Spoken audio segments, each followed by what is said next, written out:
Hello students, welcome back to my YouTube channel. आज के lecture में हम देखेंगे chapter number 4 class 11th chemistry है, रासायनिक अबंधन तथा आणविक संरचना, chemical bonding and molecular structure. सबसे पहले देखेंगे रासायनिक अबंध क्या होता है। कोई भी परमाणु या फिर जो अणु होता है उनके बीच में बॉन्ड बनता है, उसे रासायनिक अबंध कहते हैं। और दूसरा है कि आणविक संरचना क्या होती है कि जो भी मॉलिक्यूल्स होते हैं उनकी पूरी संरचना है, किस प्रकार से वो दूसरे मॉलिक्यूल से या फिर किस प्रकार दूसरे परमाणु से वो जुड़े हुए हैं, किस प्रकार दूसरे अणु से वो जुड़े हैं, उनको पूरा खोल के उनकी संरचना को देखना, वो उसकी आणविक संरचना होती है। तो ये चीज़ों को हम दो को डिटेल से पढ़ने वाले हैं। सबसे पहले देखेंगे कि रासायनिक अबंध क्या होता है। रासायनिक अबंध होता है कि विभिन्न रासायनिक स्पीसीज में उनके अनेक घटकों यानी परमाणु, आयनों इत्यादि को संलग्न यानी अलग अलग रखने वाले आकर्षण बल को ही संलग्न यानी मतलब साथ में रखने वाले आकर्षण बल को रासायनिक अबंध कहते हैं। यानी उनके बीच जो आकर्षण बल लगेगा, जिसके कारण उनके बीच में बॉन्ड बनेगा, उसे कहा जाता है रासायनिक अबंधन। किन के बीच में? जो रासायनिक स्पीसीज होती है उनमें उनके घटक होते हैं, कौन होते हैं? परमाणु या फिर आयन होते हैं, उनके बीच में। फिर यहाँ पे है कि बॉन्ड बनाने का क्या फ़ायदा है। इससे हम क्या कर सकते हैं, बॉन्ड के द्वारा स्थायित्व प्राप्त कर सकते हैं और उसकी ऊर्जा को भी कम कर सकते हैं। इससे क्या होगा कि जो भी मतलब यहाँ पे अणु, आयन, जो भी मॉलिक्यूल होंगे उनके बीच में बॉन्ड बनेगा तो फिर वहाँ पे स्थायित्व बढ़ जाएगा, क्योंकि अगर हम बॉन्ड बनाएंगे तो उसके अंदर क्या होगा, ऊर्जा मुक्त होगी, तो यहाँ पे स्थायित्व बढ़ने का चांसेस बढ़ जाता है और उसकी ऊर्जा भी कम हो जाती है। जब दो परमाणुओं के बीच में बंध बनता है और जो ऊर्जा मुक्त होती है उसे कहा जाता है बंध ऊर्जा। अगर हमें ये बॉन्ड तोड़ना है तब हम वापस उसको एनर्जी देंगे तो वो ऊर्जा कहेगी उसकी बंध वियोजन ऊर्जा। तो यहाँ पे बंध ऊर्जा तो हमेशा नेगेटिव होती है और बंध वियोजन ऊर्जा हमेशा पॉजिटिव होती है। फिर यहाँ पे नेक्स्ट है टॉपिक, वो है रासायनिक आबंधन की कोसेल लुईस अवधारणा, या फिर इसको लुईस कोसेल अवधारणा या फिर इसको अष्टक नियम भी कहते हैं। ये 1916 में दिया गया था, कोसेल और लुईस ने इसको दिया था। इसके अंदर लुईस ने अभिप्रेत किया कि, फिर से देखते हैं, इसमें लुईस ने ये दिया कि यानी उसने ये बताया कि परमाणु परस्पर रासायनिक आबंध द्वारा यानी केमिकल बॉन्ड के द्वारा संयुक्त यानी जुड़कर अपने स्थायी अष्टक को प्राप्त करते हैं। यानी इसने ये बताया कि परमाणु जब भी जुड़ेंगे, बॉन्ड बनाएंगे, तो वो अपने अष्टक को प्राप्त करते हैं। यही था लुईस की अवधारणा। फिर इसका उदाहरण इसने लिया कि सोडियम और क्लोरीन में सोडियम अपना एक इलेक्ट्रॉन क्लोरीन को सरलतापूर्वक देकर अपना स्थायी अष्टक प्राप्त करता है। सोडियम और क्लोरीन में देखिए तो सोडियम तो क्लोरीन को एक इलेक्ट्रॉन देता है, साथ ही क्लोरीन है वो एक इलेक्ट्रॉन ले लेता है और उसका भी अष्टक पूर्ण हो जाता है। फिर वो सोडियम आयन और क्लोराइड आयन बनते हैं। इसके अलावा भी यहाँ से सोडियम ने एक इलेक्ट्रॉन क्लोरीन को दिया और क्लोरीन ने एक इलेक्ट्रॉन ग्रहण किया और दोनों का अष्टक पूरा हो गया और यहाँ पे Na पॉजिटिव और Cl नेगेटिव आयन बनता है। अनेक अन्य उदाहरण देखें कुछ, जैसे कि Cl2, H2, F2 इत्यादि। इनमें क्या है, परमाणुओं में आबंध परस्पर इलेक्ट्रॉनों की सहभाजन यानी शेयरिंग के द्वारा निर्मित होते हैं। इनमें इलेक्ट्रॉन एक दूसरे शेयर करके फिर यहाँ पे सहभाजन से यहाँ पे आबंध यानी बॉन्ड बनता है। इस प्रक्रिया द्वारा इन अणुओं के परमाणु एक बाह्य स्थायी अष्टक अवस्था प्राप्त कर लेते हैं। इसमें मेन चीज यही है कि वो जो परमाणु है वो अपना अष्टक पूरा करता है, चाहे इलेक्ट्रॉन देके या फिर इलेक्ट्रॉन ग्रहण करके। फिर यहाँ पे वापस लुईस ने बोला कि एक अमेरिकी रसायनज्ञ G.N. लुईस ने परमाणु की संयोजकता यानी वैलेंसी इलेक्ट्रॉन कौन होते हैं, जो कि बाह्यतम कोश में इलेक्ट्रॉन उपस्थित होते हैं, वही उसके वैलेंसी इलेक्ट्रॉन होते हैं। इनको निरूपित करने के लिए उसने कुछ सरल संकेतनों यानी कुछ सिंबल ऐसे दिए जिनको लुईस प्रतीक कहा जाता है। उदाहरण यानी दूसरे आवर्त के तत्वों के लिए लुईस प्रतीक यानी उसका जो संयोजकता इलेक्ट्रॉन है, उसका जो वैलेंसी इलेक्ट्रॉन है, वो जैसे लिथियम में 1 होता है, बेरिलियम में 2, बोरोन में 3 होते हैं लास्ट में। तो ये आप इसके इलेक्ट्रॉनिक विन्यास के अकॉर्डिंग देख सकते हो, या फिर वर्ग का जो सामान्य इलेक्ट्रॉनिक विन्यास है उसके अकॉर्डिंग ये होता है। तो यहाँ पे नियोन के पास यहाँ पे पूरे 8 है, फ्लोरीन के पास यहाँ पे 7 है, ऑक्सीजन के पास 6 है, नाइट्रोजन के पास 5, कार्बन के पास 4 यानी कार्बन 4 बॉन्ड बनाता है, बोरोन 3 बनाता है, बेरिलियम 2 और लिथियम सिंगल बॉन्ड बनाता है।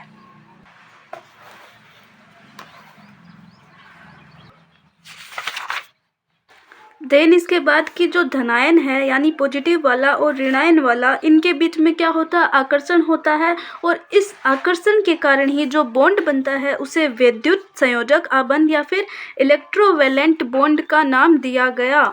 इस प्रकार जो भी विद्युत संयोजकता है, किसी भी मतलब उसकी संयोजकता है, इलेक्ट्रोवैलेंसी है, वो आयन पर उपस्थित कोई उस पर आयन है, उस पर जितना भी पॉजिटिव नेगेटिव चार्ज होगा उसकी संख्या की, उसकी इकाइयों की संख्या के बराबर होती है। संयोजकता क्या होगी, उस पर जितना आवेश होगा वही उसका संयोजकता होती है। फिर यहाँ पे नेक्स्ट आता है अष्टक नियम, जो कि अभी हमने पढ़ा था वही है लगभग। अष्टक नियम में यह है कि परमाणु का संयोजन, परमाणु कैसे जुड़ते हैं, उनमें जो संयोजक इलेक्ट्रॉन होते हैं उनके एक परमाणु से दूसरे परमाणु पर स्थानांतरण यानी शेयरिंग के द्वारा, या फिर संयोजक इलेक्ट्रॉनों के सहभाजन, ये भी शेयरिंग के द्वारा होता है।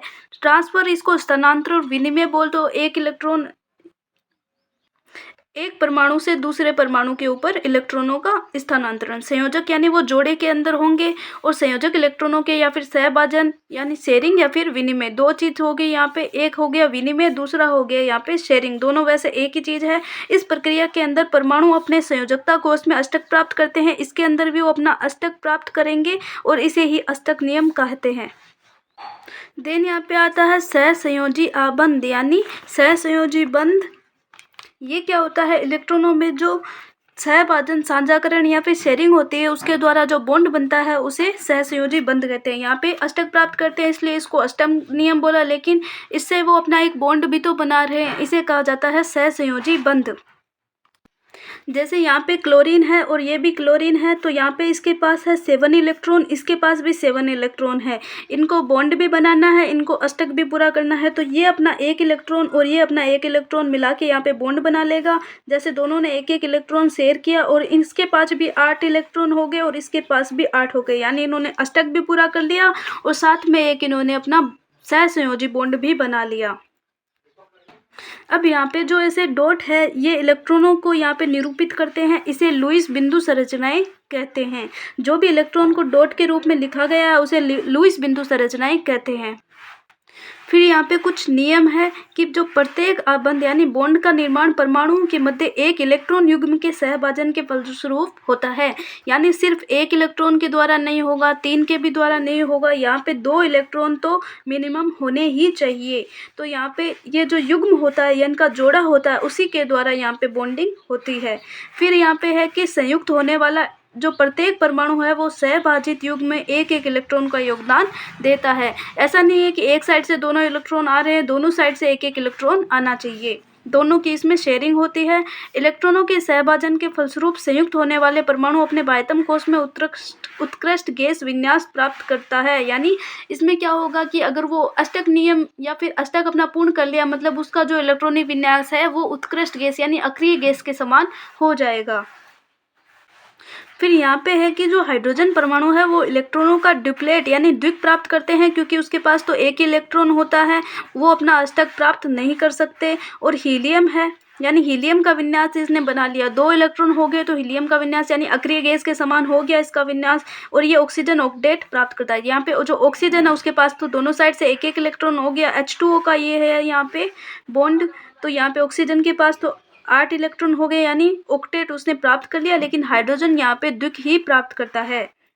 अब यहाँ पे देखिए कार्बन और क्लोरीन, तो इनके चारों ओर देखें तो ये अपना अष्टक प्राप्त कर रहे हैं चारों ओर से, और प्रत्येक इलेक्ट्रॉन अष्टक इसमें प्राप्त कर रहा है। पर क्लोरीन परमाणुओं के प्रत्येक जो इलेक्ट्रॉन है वो अष्टक प्राप्त कर रहे हैं। यहाँ पे देख लो, ये भी अष्टक प्राप्त कर लिया, ये भी अष्टक, चारों ओर जो चारों है वो अष्टक प्राप्त कर लिया। और क्लोरीन की संयोजकता 4 होती है, इसलिए 4 बॉन्ड बना लेगा। फिर यहाँ पे है कि एक इलेक्ट्रॉन युग्म है, यानी एक इलेक्ट्रॉन युग्म के अंदर 2 इलेक्ट्रॉन होंगे, उनके द्वारा संयुग्म में जुड़ा हुआ 2 परमाणु एकल सहसंयोजी आबंध यानी सिंगल कॉन्वलेंट बॉन्ड द्वारा आबंधित कहलाते हैं। अगर एक इलेक्ट्रॉन युग्म होगा तो उनके बीच सिंगल बॉन्ड होगा।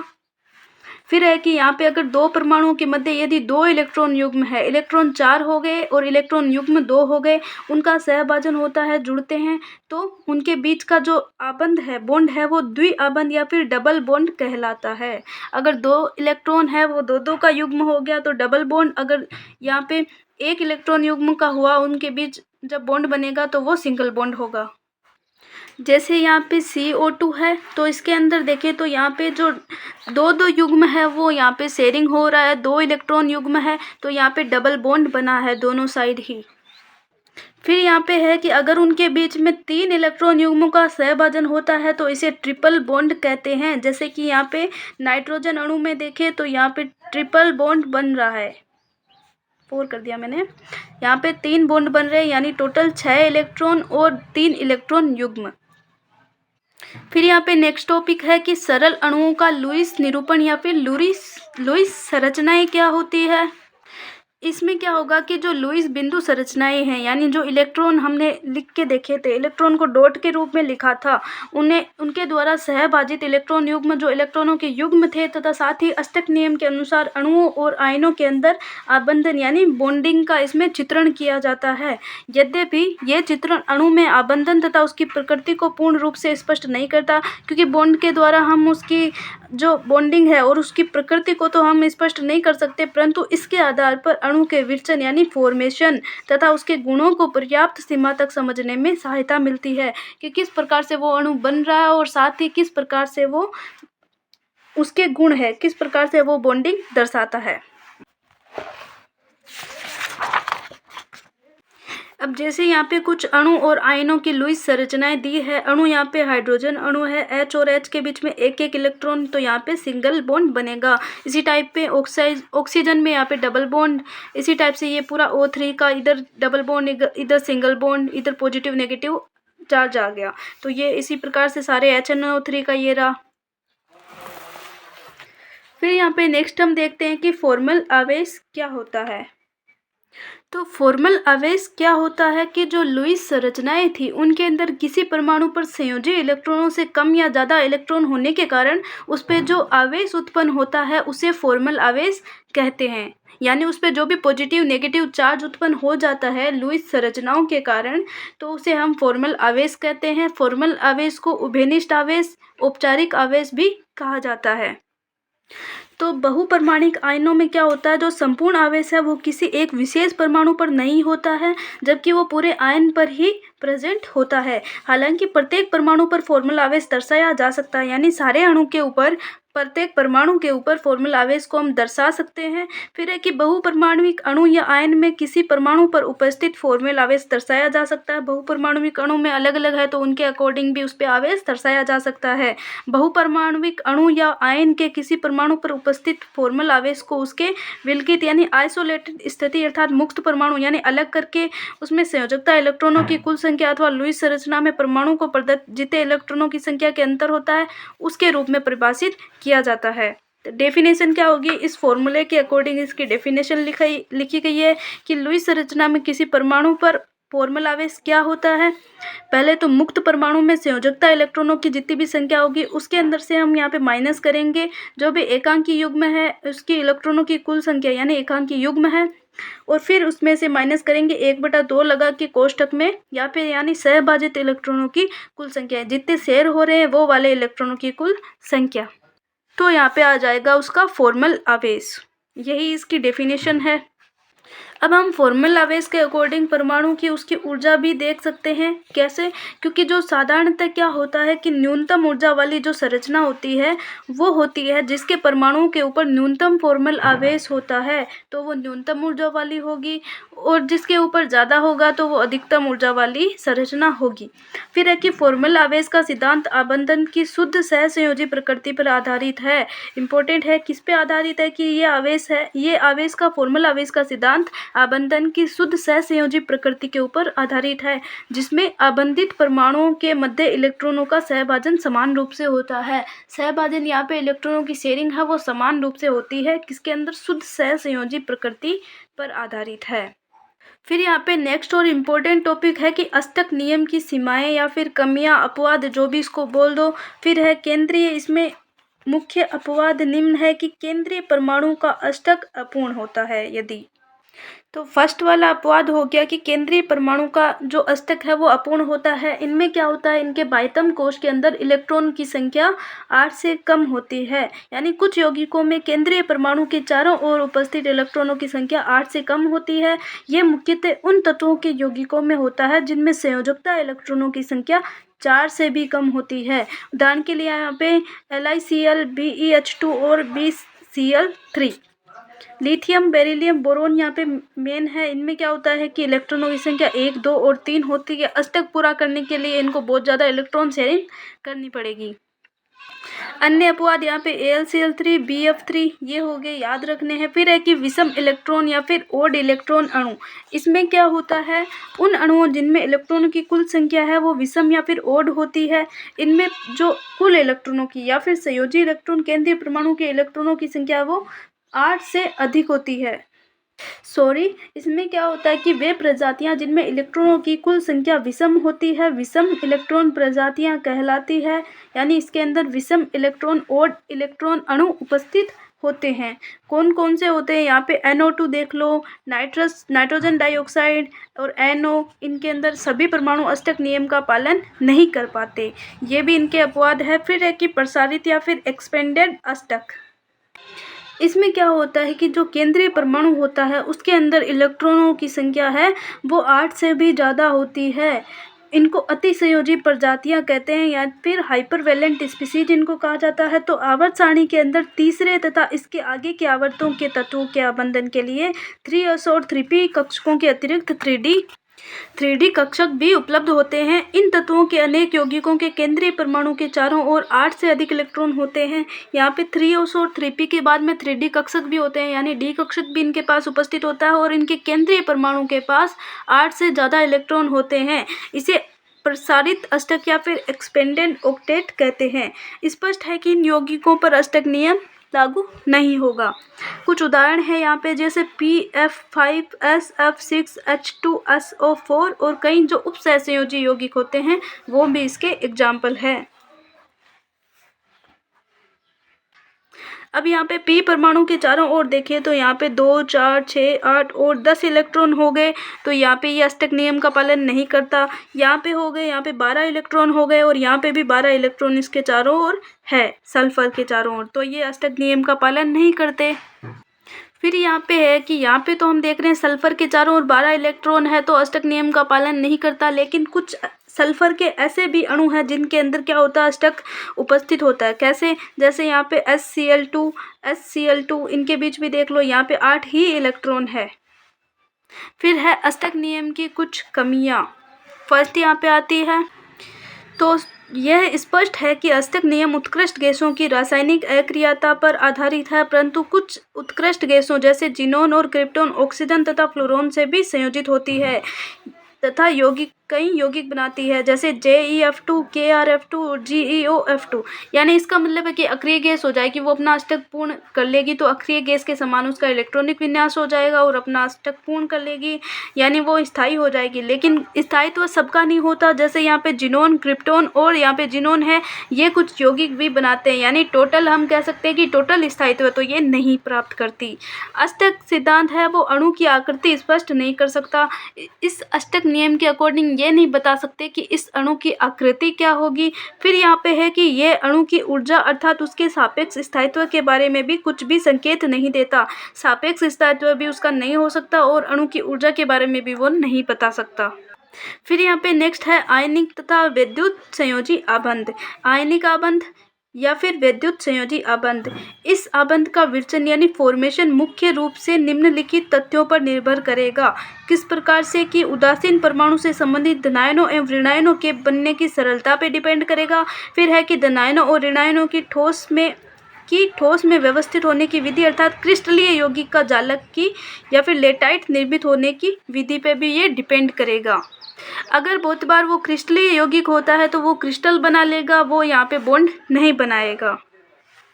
जैसे हमें लगता है कि NaCl के बीच में बॉन्ड है, लेकिन ये तो अपनी जो क्रिस्टलीय जाल की संरचना बना लेती है। इस प्रकार से इसकी स्ट्रक्चर होती है, जैसे कि ये साइड में दी गई है, ये एक क्रिस्टलीय इसकी जाल बोल सकते हो, क्रिस्टलीय जालक इसकी संरचना है।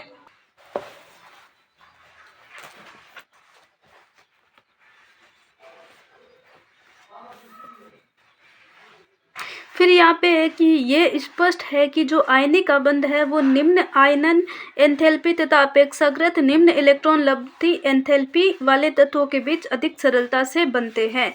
तो ये याद रखनी है किस प्रकार से वो इजी बन सकते हैं, क्या कंडीशन है? निम्न आयनन एंथैल्पी और निम्न इलेक्ट्रॉन लब्धि एंथैल्पी वाले तत्वों के बीच इजली आयनिक बंध बन जाते हैं। फिर है कि अधिकांश आयनिक यौगिकों के जो धनायन है वो धात्विक तत्वों से तथा ऋणायन है वो अधात्विक तत्वों से बने होते हैं। दो अधात्विक तत्वों से बनने वाला अमोनियम आयन एक अपवाद है इसका। फिर है कि ये अनेक यौगिकों में धनायन के रूप में भी होता है, जैसे NaCl में N पॉजिटिव Cl नेगेटिव। फिर है कि यहाँ पे आयनिक यौगिकों के क्रिस्टल में धनायन और ऋणायन त्रिविम रूप से निर्मित रूप से व्यवस्थित रहते हैं। ये आयन कुलामी अनोन्य या फिर कुलामी अनोन्य बलों द्वारा कुलाम बल के द्वारा परस्पर जुड़े रहते हैं। आयनों के आकार, उनके निर्जन यानी पैकिंग क्रम और तथा अन्य कारणों के आधार पर ये यौगिक विभिन्न क्रिस्टलीय संरचनाओं में भी क्रिस्टलीकृत या फिर बन जाते हैं। उदाहरण के लिए यहाँ पे NaCl यानी NaCl की क्रिस्टलीय संरचना यहाँ पे दर्शाई गई है, या एक में इसमें NaCl इस टाइप से यहाँ पे पूरी संरचना या फिर खनिज नमक की ये संरचना है।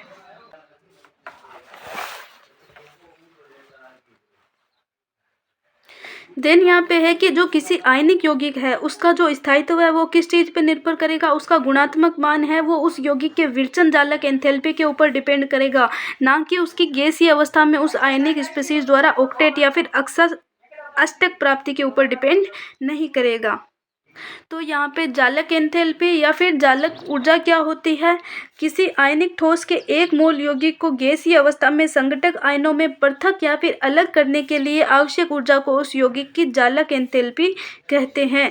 तो यहाँ पे NaCl की जालक एंथैल्पी 788 किलो जूल मोल प्रति मोल है। इसका अर्थ है कि एक मोल ठोस NaCl को एक मोल Na पॉजिटिव तथा एक मोल Cl नेगेटिव में अनंत दूरी तक पृथक करने के लिए इतनी ऊर्जा की आवश्यकता होती है। यानी NaCl है तो इनको तोड़ने के लिए जो ऊर्जा लगेगी वो है यहाँ पे जालक एंथैल्पी या फिर जालक ऊर्जा। फिर यहाँ पे है आबंध प्राचल या फिर आबंध लंबाई क्या होती है? बॉन्ड की लंबाई। तो किसी अणु के आबंधित परमाणुओं के नाभिकों के बीच की साम्यावस्था दूरी आबंध लंबाई कहलाती है। दो अणु हैं, उनके बीच बॉन्ड बना है और इनके जो नाभिकों के बीच की जो दूरी है उसे ही उसकी आबंध लंबाई कहते हैं। आबंध लंबाई स्पेक्ट्रमी, एक्स किरण विवर्तन तथा इलेक्ट्रॉन विवर्तन इन विधियों की सहायता से ज्ञात की जाती है। फिर है कि आबंधित अवस्था के अंदर किसी परमाणु के जो क्रोड है वो अन्य संलग्न परमाणु के क्रोड के संपर्क में होता है, उसकी त्रिज्या उसकी सहसंयोजी त्रिज्या मानी जाती है। यहाँ पे जो भी उसकी ये त्रिज्या है अगर इस टाइप से वो जुड़ा है तो ये उसकी सहसंयोजी त्रिज्या मानी जाती है, क्योंकि इनके बीच में सहसंयोजिक बॉन्ड है। सहसंयोजी त्रिज्या एक ही अणु में आबंधित दो समरूप परमाणुओं के बीच की दूरी का आधा भाग होती है। इनके जो बीच की दूरी है उसका जो आधा भाग होगा यहाँ से वो उसकी सहसंयोजी त्रिज्या मानी जाती है। फिर यहाँ पे आती है वांडरवाल त्रिज्या। तो वांडरवाल त्रिज्या वो अनाबंधित अवस्था में संयोजी कोष सहित परमाणु का जो समग्र आकार निरूपित करती है। इसके अंदर संयोजी कोष का जो पूरा परमाणु का आकार ये नियमित करती है, निरूपित इसमें पूरा उसका आकार पता चलता है। वांडरवाल त्रिज्या ठोस अवस्था में विभिन्न अणुओं के दो समरूप परमाणुओं के बीच की दूरी का आधा भाग होती है। यानी ठोस अवस्था के जब अंदर अणु होंगे तो उनके जो समरूप परमाणु है उनके बीच की ये दूरी है, इनका जो आधा भाग है वो उसकी वांडरवाल त्रिज्या होती है। फिर यहाँ पे है आबंध कोण। तो आबंध कोण क्या होता है? किसी अणु के केंद्रीय परमाणु के आसपास उपस्थित आबंधन इलेक्ट्रॉन युग्म को धारण करने वाले ऑर्बिटलों के बीच बनने वाले कोण को आबंध कोण कहते हैं। ये यहाँ पे केंद्रीय परमाणु है और ये इसके ऑर्बिटल है, इनके बीच में जो 104.5 डिग्री कोण बन रहा है यही उसका आबंध कोण है। आबंध कोण अणु के केंद्रीय परमाणु के आसपास ऑर्बिटलों के वितरण की जानकारी देता है। इससे हम बता सकते हैं कि कितनी दूर तक इसका वितरण किया गया है। अतः इससे हम अणु जटिल आयन की आकृति को ज्ञात करने में सहायता मिलती है। इसके द्वारा हम अणु की आकृति को ज्ञात कर सकते हैं, क्योंकि एक टाइप से उसके अंदर कितना गैप है वो यहाँ पे कोण के द्वारा दिखा रहा है। फिर यहाँ पे होती है कि आबंध एंथैल्पी। एंथैल्पी का हम देखें तो सीधा ऊर्जा से मतलब होता है। तो अगर वो गैसीय अवस्था के अंदर दो परमाणु है उनके बीच में विशिष्ट आबंध है, उनको उन आबंधों के एक मोल को तोड़ने के लिए जो आवश्यक ऊर्जा होती है उसे आबंध एंथैल्पी कहते हैं। मात्रक इसका किलो जूल प्रति मोल होता है। उदाहरण के लिए यहाँ पे हाइड्रोजन अणु में देखें HH आबंध है, इनकी आबंध एंथैल्पी 435.8 किलो जूल प्रति मोल होती है। अर्थात यहाँ पे हाइड्रोजन से हाइड्रोजन गैस, तो यहाँ पे जो इसकी ऊर्जा लगेगी इस H2 अणु को यहाँ पे तोड़ने के लिए वो 435 किलो जूल प्रति मोल होती है। फिर यहाँ पे है कि यह तथ्य महत्वपूर्ण है कि यदि आबंध विघटन एंथैल्पी अधिक है तो आबंध अधिक प्रबल होगा, यानी अगर उसको तोड़ने के लिए जो ऊर्जा चाहिए वो बहुत ज़्यादा है, इसका मतलब है कि वो वाला बॉन्ड बहुत ज़्यादा मजबूत है। फिर यहाँ पे है कि जो बहुपरमाणुक होते हैं, जिनमें ज़्यादा परमाणु होते हैं, उन अणुओं के अंदर आबंध सामर्थ्य का निर्धारण अधिक जटिल होता है। उदाहरण के लिए यहाँ पे H2O के अणु में O और H आबंधन विच्छेदों हेतु ऊर्जा है वो समान नहीं है। यहाँ पे भी H है, यहाँ पे भी H है, लेकिन इनको और इनको तोड़ने के लिए जो ऊर्जा है वो दोनों साइड से समान नहीं है।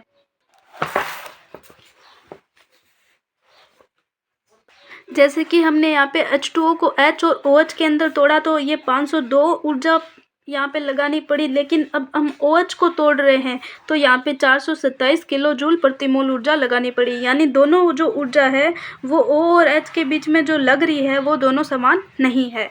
फिर है कि डेल H नेगेटिव मानों में अंतर, या फिर ये ऊर्जा ये दर्शाता है कि परिवर्तित रासायनिक परिस्थिति के कारण द्वितीय OH आबंध में कुछ परिवर्तन आता है। यही कारण है कि OH आबंध की एंथैल्पी है वो विभिन्न अणुओं की, जैसे एथेनॉल तथा जल में भिन्न होती है। एथेनॉल के लिए ये और भी ज़्यादा अलग हो जाएगी और जल के अंदर ये पहले से अलग है। इसलिए बहुपरमाणुक अणुओं में माध्य अथवा औसत आबंध ऊर्जा नामक पद का प्रयोग किया जाता है। तो हम इसमें अलग अलग ऊर्जा तो नहीं देख सकते, इसलिए उसका जो माध्य मान, औसत मान निकाल के उसकी ऊर्जा को लिखते हैं। इसे प्राप्त करने के लिए कुल आबंधन वियोजन एंथैल्पी के मान को विच्छेदित आबंधों की संख्या द्वारा विभाजित किया जाता है। उदाहरण के लिए यहाँ पे इस प्रकार से लगाते हैं, टोटल यहाँ पे दोनों लिख के उसमें 2 का भाग लगा देंगे तो ये वाली इसकी औसत आ जाएगी। जल के लिए यहाँ पे देखा गया औसत आबंध एंथैल्पी, जैसे हम औसत निकालते हैं उसी टाइप से।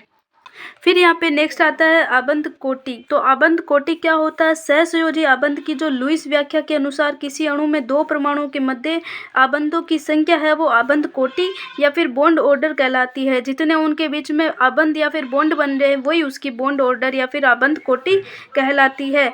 H2 में देखें तो 1 सहभाजित इलेक्ट्रॉन युग्म है, O2 जिसमें 2 सहभाजित इलेक्ट्रॉन युग्म है, N2 में 3 इलेक्ट्रॉन युग्म है। तो इसकी जो पहले हाइड्रोजन के बीच 1 बॉन्ड तो 1, ऑक्सीजन के बीच 2 और नाइट्रोजन के बीच में यहाँ पे आबंध कोटि 3 हो गई। इसी प्रकार यहाँ पे CO के अंदर देखें तो यहाँ पे क्या है, 3 सहभाजित इलेक्ट्रॉन युग्म है तो आबंध कोटि 3 हो गई। N2 के अंदर 3 है और इसका जो डेल H का मान है वो 946 किलो जूल प्रति मोल होता है, जो कि एक द्विपरमाणुक अणु के लिए सर्वाधिक है। फिर यहाँ पे है कि सम इलेक्ट्रॉनी अणुओं के अंदर तथा आयनों के अंदर आबंध कोटि समान होती है। जैसे F2 और O2 के अंदर दोनों के अंदर आबंध कोटि 1 है। इसी प्रकार N2CO और NO+ की आबंध कोटि 3 होती है। तीनों की अणुओं के स्थायित्व को समझने के लिए एक उपयोगी सामान्य सहबंध ये दर्शाता है कि आबंध कोटि बढ़ने पर आबंध एंथैल्पी बढ़ती है जबकि आबंध लंबाई घटती है। जैसे जैसे बॉन्ड ज़्यादा हो रहे हैं तो उसकी जो बॉन्ड की लंबाई है वो तो कम हो रही है, लेकिन जो उसकी आबंध की एंथैल्पी है, ऊर्जा वाला मान है उनको तोड़ने के लिए, वो इंक्रीज हो रहा है। नेक्स्ट टॉपिक है यहाँ पे अनुनादी संरचनाएं। तो अनुनादी संरचनाएं क्या होती है? इसके अनुसार कि जब किसी अणु को केवल एक लुईस संरचना द्वारा निरूपित नहीं किया जा सकता, बल्कि उसकी जो समान ऊर्जा नाभिकों की समान स्थितियों तथा समान आबंधी एवं अनाबंधी इलेक्ट्रॉन युग्मों वाली कई संरचनाएं, बहुत सारी अलग अलग संरचनाएं बना दी जाती है, यानी उसके एक टाइप से दूसरे रूप बना दिए जाते हैं। सेम ही उनकी ऊर्जा सब कुछ समान होते हैं, उनमें जो इलेक्ट्रॉन युग्म होते हैं वो भी सभी समान होते हैं। तो उन संरचनाओं को अनुनादी संरचनाएं कहते हैं। और इन विहित संरचनाओं का जो अनुनाद होता है, मतलब उनकी सिमिलर पूरा को एक में दर्शाया जाता है जितनी भी संरचना है, तो उसे कहा जाता है अनुनाद संकर या फिर रेजोनेंस हाइब्रिड। अणु की वास्तविक स्थिति को ये निरूपित करता है। इससे हम पता लगा सकते हैं कि अणु की जो मेन स्ट्रक्चर है वो कौन सी है। फिर यहाँ पे है कि सामान्य रूप से यह कहा जा सकता है कि अनुनाद है वो अणु को स्थायित्व प्रदान करता है, क्योंकि यह अनुनाद संकर की ऊर्जा किसी भी विहित संरचना की ऊर्जा से कम होती है। बाकी हम नॉर्मल स्ट्रक्चर देखें और अनुनादी जो संकर वाले स्ट्रक्चर देखें तो उसकी ऊर्जा वहाँ से कम होती है, तो ये एक टाइप से उसको स्थायित्व प्रदान करता है। सेकंड है यहाँ पे कि अनुनाद के कारण आबंधों के लक्षण औसत मान प्राप्त करते हैं। इस प्रकार O3 अणु में अनुनाद संकर रूप थर्ड की ऊर्जा कैनोनिकल रूप फर्स्ट तथा सेकंड की ऊर्जा के समान से भी कम होती है। इसके द्वारा भी उसकी ऊर्जा को कम किया जा सकता है। पहला है कि स्थायित्व भी उसको प्रदान होता है और दूसरी उसकी ऊर्जा भी कम हो जाती है। आबंध ध्रुवणता क्या होती है कि रियलिटी के अंदर देखें तो कोई भी आबंध है वो पूर्ण रूप से सहसंयोजी या फिर आयनिक नहीं होता है। अगर वो आयनिक है तो कुछ भी उसमें सहसंयोजी लक्षण पाए जाएंगे, अगर वो सहसंयोजी है तो उसके अंदर भी कुछ आयनिक लक्षण पाए जाएंगे। यहाँ तक कि दो हाइड्रोजन परमाणु के बीच बनने वाली सहसंयोजी आबंध की प्रकृति भी आंशिक रूप से आयनिक होती है। जब सहसंयोजी आबंध दो समान परमाणुओं के बीच बनता है तब सहसंयोजी इलेक्ट्रॉन युग्म दोनों परमाणुओं द्वारा समान रूप से आकर्षित होता है। बीच के अंदर यहाँ पे इलेक्ट्रॉन युग्म द्वारा जो बॉन्ड बन रहा है तो वो दोनों साइड से इलेक्ट्रॉन उसको आकर्षित कर रहे हैं। इसके परिणाम स्वरूप इलेक्ट्रॉन युग्म दो समान नाभिकों के ठीक मध्य में उपस्थित होता है। अगर ये हम इलेक्ट्रॉन देखें तो दोनों जो नाभिक है दोनों साइड उनके बीच में उपस्थित होता है, क्योंकि दोनों साइड से वो आकर्षित इसको कर रहे हैं, दोनों परमाणु।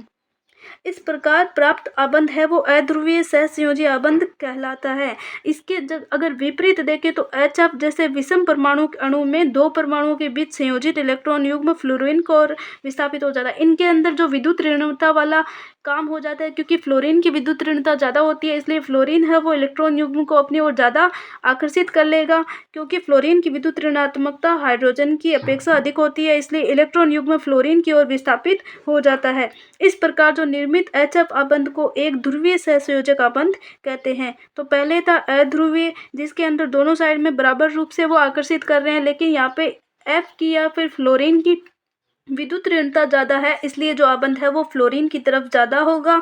इसे एक ध्रुवीय सहसंयोजी आबंध कहते हैं। सीधा सा बोले तो इसके ऊपर भी चार्ज आ जाता है और ये भी एक आयनिक जो बंध है उसकी टाइप में रिएक्ट करता है। ये जो अभी ध्रुवण हुआ, इस ध्रुवण के कारण द्विध्रुव आघूर्ण या फिर डाइपोल मूवमेंट उत्पन्न हो जाता है। द्विध्रुव को आवेश के मान तथा धनात्मक और ऋणात्मक आवेशों के बीच की दूरी के गुणनफल के रूप में परिभाषित किया जाता है। इसे म्यू द्वारा प्रदर्शित किया जाता है। ये द्विध्रुव की यहाँ पे डेफिनेशन हो गई, यानी पॉजिटिव और नेगेटिव आवेशों के बीच की दूरी के गुणनफल के रूप में इसे डिफाइन किया जाता है। फिर यहाँ पे द्विध्रुव आघूर्ण का हो गया आवेश गुणा आवेश पृथक्करण की दूरी, तो ये द्विध्रुव आघूर्ण म्यू हो जाएगा। द्विध्रुव आघूर्ण को सामान्यतः डिबॉय इसका मात्रक है, डी के रूप में इसको व्यक्त किया जाता है। यहाँ पे एक डी बराबर 3.33564 इंटू 10 की पावर -30 cm होती है। तो यहाँ पे C यहाँ पे कूलाम है तथा M यहाँ पे कूलाम इंटू मीटर इसको लिख सकते हैं। फिर यहाँ पे है कि इसके अलावा द्विध्रुव आघूर्ण एक सदिश राशि है। द्विध्रुव आघूर्ण सदिश राशि है। परंपरा के अनुसार इसे एक छोटे तीर द्वारा दर्शाया जाता है। तो सदिश है तो इसको हम वेक्टर लगाएंगे, जिसका जो पुच्छ वाला सिरा है वो ऋणात्मक केंद्र की ओर होगा। जैसे यहाँ पे हाइड्रोजन और F के बीच में है तो पुच्छल सिरा है वो ऋणात्मक केंद्र पर स्थित होता है और अग्र सिरा धनात्मक केंद्र की ओर स्थित होता है। तो यहाँ पे F के ऊपर यहाँ पे अग्र सिरा और H के ऊपर यहाँ पे पीछे वाला सिरा लगा दिया। तो इस प्रकार से उसकी दिशा दर्शाई जाती है। यहाँ पे जो तीर का क्रॉस अणु के धनात्मक सिरे पर तथा शीर्ष है वो ऋणात्मक सिरे पर होता है। उदाहरण के लिए HF में द्विध्रुव आघूर्ण को इस प्रकार दर्शाया जाता है, H और F। तो यहाँ पे इस प्रकार से इसको दर्शा दिया। यह तीर अणु में इलेक्ट्रॉन घनत्व के बदलाव की दिशा बतलाता है। यहाँ पे हम देख सकते हैं कि इलेक्ट्रॉन किस तरफ ज़्यादा भाग रहे हैं, तो यहाँ पे फ्लोरीन की साइड में इलेक्ट्रॉन ज़्यादा आकर्षित हो रहे हैं। देन नेक्स्ट है कि बहुपरमाणविक अणुओं के अंदर द्विध्रुव आघूर्ण केवल आबंधों के अपने द्विध्रुव यानी आबंध आघूर्ण कहा जाता उसी पे डिपेंड करता है, लेकिन यह विभिन्न आबंधों के स्थानिक व्यवस्था पे भी डिपेंड करता है। ऐसे में द्विध्रुव अणु के विभिन्न आबंधों के द्विध्रुव आघूर्ण अणु के विभिन्न आबंधों के द्विध्रुव आघूर्ण का सदिश योग वेक्टर सम होता है। तो अभी हमने देखा था कि सहसंयोजी आबंध के अंदर कुछ आयनिक गुण थे। उसी प्रकार अब हम देखेंगे कि जिस प्रकार सहसंयोजी आबंध में आंशिक आयनिक लक्षण होता है, उसी प्रकार आयनिक आबंध के अंदर भी आंशिक सहसंयोजी लक्षण होते हैं।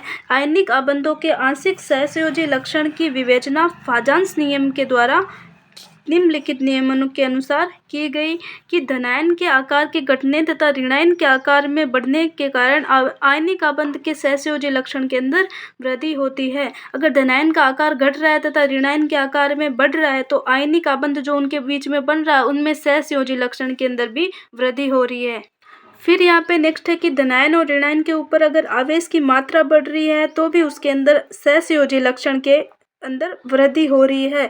फिर है कि समान आकार तथा आवेश के धनायनों में से उस धनायन की ध्रुवण क्षमता अपेक्षाकृत अधिक होती है जिसका इलेक्ट्रॉनिक विन्यास क्षार तथा क्षारीय मृदा धातुओं के उत्कृष्ट गैस विन्यास की अपेक्षा संक्रमण धातुओं के अनुरूप होता है। अगर उसका विन्यास है उत्कृष्ट गैस के समान ना होकर संक्रमण धातुओं के अकॉर्डिंग है तो उसके अंदर भी यहाँ पे ध्रुवण क्षमता है वो ज़्यादा होगी।